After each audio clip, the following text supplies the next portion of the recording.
Welcome back, UHD Gator listeners. Welcome back to UHD at the Movies. I'm JJ. So, what we are going to do next is take a look at a movie that's in theaters but also on streaming services. It's called The Greatest Beer Run Ever, and it stars Zac Efron as John Chicky Donahue, a merchant marine and ex-Navy sailor who yearns to help his buddies fighting in the Vietnam War. It's set in 1967. And in a drunken proclamation at his neighborhood bar, Chicky declares that he will go to Vietnam to personally deliver beer, specifically Pabst Blue Ribbon. Chicky's initial reception from his friends is at best lukewarm. However, there are revealing moments that his presence was greatly appreciated. His mission becomes more about the fact that he wants to let the troops know that there are people who still care for them. Early in the film, journalists are viewed as the enemy of the troops, intentionally twisting facts or not reporting the whole story. Along with anti-war protesters, these two groups are enough to call Chicky to action. Many times throughout the film, audiences will question the decisions and actions Chicky makes. In one scene, he dodges a military tank. In another, he witnesses an American war atrocity. He is shown traveling to multiple locations in Vietnam. His friends are all spread out throughout the country. And with limited funding and resources, most of the time, Chicky just has to luck into some sort of transportation, maybe a boat ride or a seat on a helicopter or plane.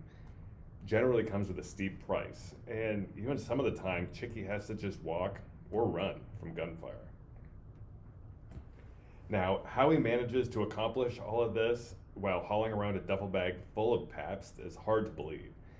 The duffel bag is never shown to be replenished or refilled. The bottomless, unending supply of beer is reminiscent of the magical present bag in the film The Santa Claus, or Mary Poppins' titular character's own duffel bag. Both bags seemingly have the storage capacity of a warehouse. Apparently, Chicky's does too. It is never revealed how many beers he decided to bring, but he even makes a point in the film that they couldn't find this particular beer in Vietnam. They were able to find other American beers like Budweiser, but they didn't have Pabst, according to Chicky.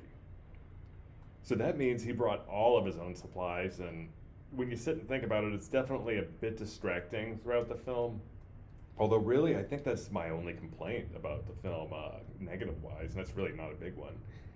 When Chicky arrives at one of his destinations, one of his friends is called back from a forward defensive position to greet him, and his friend does so during an active firefight.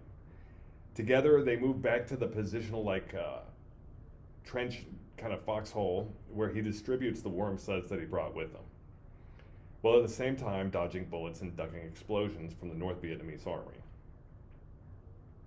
Russell Crowe is also in the film, and he was a welcome sight as Arthur Coates, an American Vietnam War journalist and photographer. Crowe had recently appeared in many small roles, like his characterization of the Greek god Zeus in Thor: Love and Thunder. That was earlier this year. Coates is not only experienced, but he is calm under fire. He inadvertently becomes a mentor to Chicky, as well as a bridge to the press, kind of explaining their viewpoints. The depiction of the war in this film is intense. Unexpected explosions and tense situations push the story forward. Even with his naval military background, Chicky is in clearly over his head. This was an enjoyable movie from start to finish, both a fascinating true story and an unbelievable journey. The Greatest Beer Run Ever is now in theaters and streaming through the Apple Plus application.